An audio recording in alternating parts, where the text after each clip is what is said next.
Pulang araw sa disyerto, gutom na walang tigil, gawing tinapay ang bato, patunay na anak ka nga. Kung tunay na anak ng Diyos, bakit magtiis pa?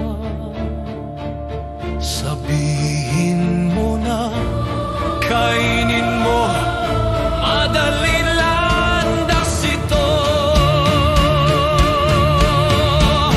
Ito ay nasusulat, hindi sa tinapay lamang nabubuhay ang tao, kundi sa bawat salitang mula sa bibig ng Diyos.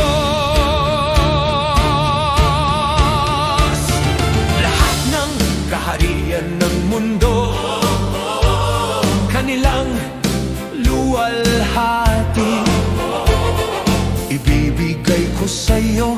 Lumukod ka lamang sa akin, walang krus, walang dugo, walang kahihiyan, isang sambahin lamang mundo.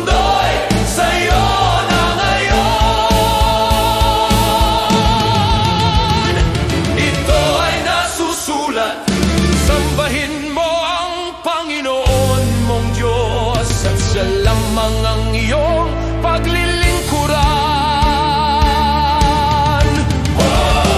Lukso mula sa templo, hayaang saluhin ka ng anghel, ipakita sa lahat na ikaw ang anak ng Diyos.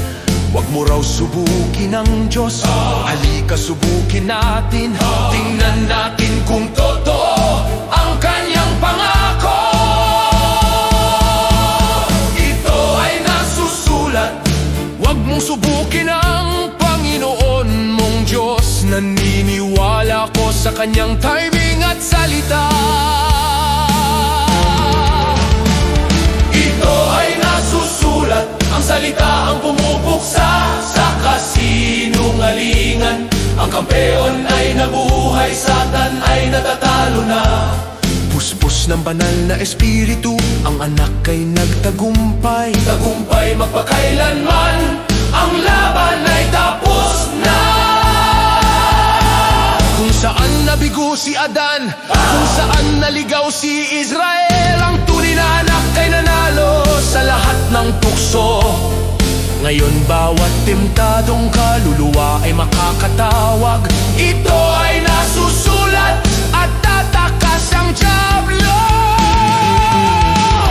Ito ay nasusulat, ang kampeon ay naghahari sa espiritu at salita. Tayo'y mananalo sa tukso. Si Jesus ang mananalo, si Jesus ang hari, magpakailanman ang kampeon.